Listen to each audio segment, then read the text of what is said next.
October 19th, 1987. The Dow Jones crashed more than 22% in a single day, the largest one-day percentage decline in U.S. stock market history. Fortunes disappeared in hours. Retirement accounts were crushed. Companies watched billions of dollars evaporate. Investors who had spent years building wealth saw it disappear before the closing bell. But somewhere inside the chaos, a small group of traders wasn't losing. They were making money. Some had positioned themselves for the collapse before it happened. Others turned fear into their greatest opportunity. And that raises a much more uncomfortable question. How do some traders make fortunes when almost everyone else is getting destroyed? The answer isn't simply that they were smarter. It wasn't luck alone. And it wasn't because they could predict the future. The traders who survived, and sometimes became enormously wealthy, understood something most investors learn only after a crash. When markets panic, the game changes.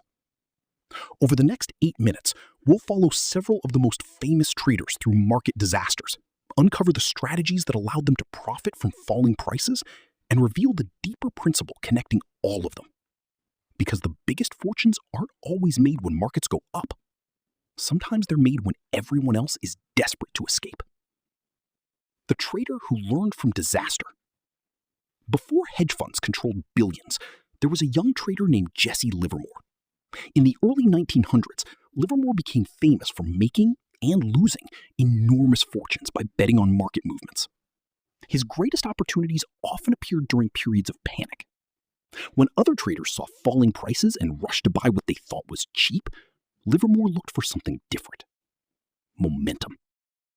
If prices were collapsing because something fundamental had changed, he didn't assume they would immediately recover. He sometimes bet against them. That meant borrowing shares, selling them, and hoping to buy them back later at a lower price. If a stock fell from $100 to $60, a trader positioned correctly could potentially profit from the $40 decline. But there was a catch. If the stock went from $100 to $140 instead, the losses could become enormous. So short selling wasn't a magic trick. It was a dangerous bet that required discipline. And Livermore learned that lesson repeatedly. He made millions, then lost millions, then rebuilt his fortune, then lost it again. His story reveals the first secret of crisis trading. Being right isn't enough. You have to survive being wrong. And decades later, another trader would demonstrate just how powerful that principle could become. The man who bet against the crash. In 1987, Paul Tudor Jones was watching the market become increasingly unstable.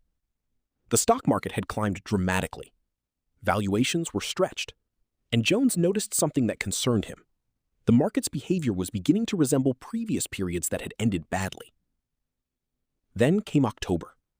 Stocks began falling. The selling accelerated. And on October 19, the market experienced the infamous Black Monday.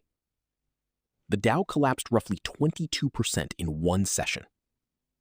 For ordinary investors, it was catastrophic. For Jones, it became one of the defining trades of his career. He had positioned his fund for a major decline, using futures and other instruments to profit from falling markets. Reports later estimated that his fund gained dramatically during the crash.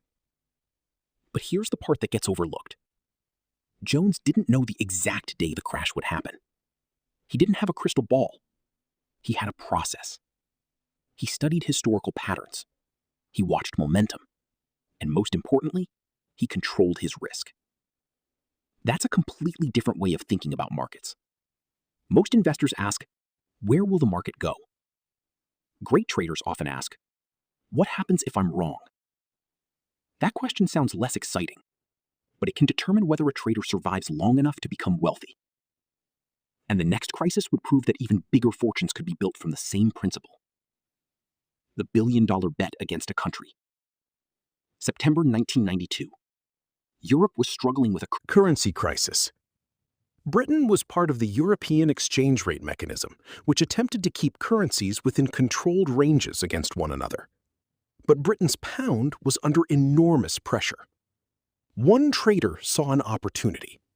His name was George Soros.